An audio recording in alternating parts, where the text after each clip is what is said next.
So, dito nga po mga kalingap mga ka-EDS, si nanay ni Viancy may inamin. So, ano nga ba ito? Yan po yung pag-uusapan po natin mamaya mga kalingap mga ka-EDS.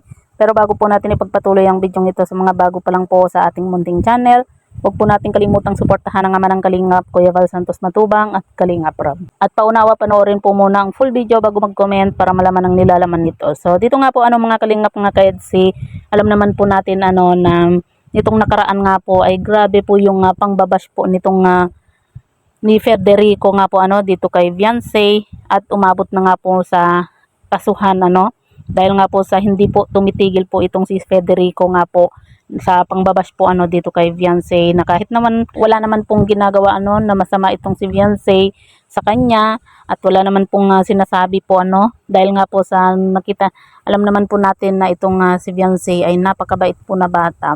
Hindi natin alam kung bakit ganun na lang po yung pangbubuli po nitong si Federico nga po dito kay Viancy. At yan nga po mga kalingap, habang kasama nga po ni Dr. Love nga po sina Viancy at ang magulang nga po niya, inamin po or sinabi po ng nanay nga po ni Viancy na napapaluha nga daw po or napapaiyak itong si Viancy nga po dahil naaawa po siya dito kay Federico. Kumbaga dito masasabi po natin na talagang may mabuting puso po itong si Viancy, na kahit na ganun na po yung mga sinasabi sa kanya, yung mga ginagawa nitong si Federico sa kanya, yung grabe yung pangbubuli, pero naawa pa rin po siya kasi sabi nga po dahil nga po sa matanda na nga daw po itong si Federico, kumbaga naaawa din po siya.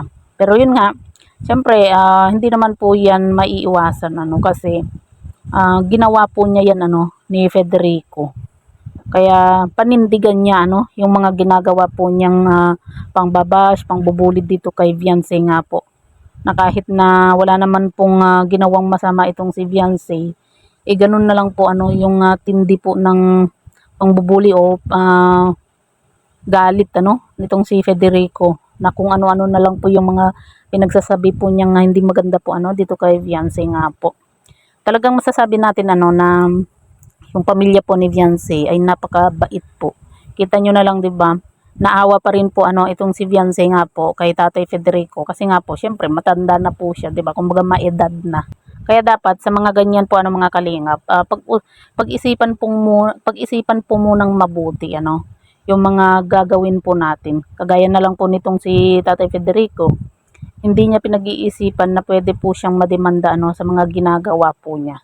Kung content lang naman po yung habol po niya, dapat hindi na po niya dinadamay po itong si Viancy o yung iba pa pong kalingap angels.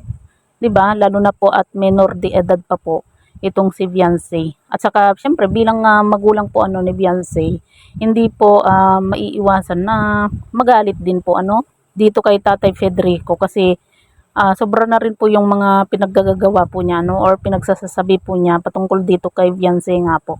Kaya kaya nga po hindi na rin nakatiis 'di ba yung tatay po ni Viancy na makapag-comment sa live ni Tatay Federico nga po. Pero hindi pa rin po kasi tumitigil po itong si Tatay Federico, kaya maganda na rin po na makasuhan nga po itong si tatay para hindi na rin po pamarisan. Pero gaya nga po ng sinabi po natin na kahit ganyan na po yung ginagawa kay Viancy, talagang may mabuting puso pa rin po itong si Viancy, dahil nga po sa naaawa pa rin po siya dito nga po kay Tatay Federico.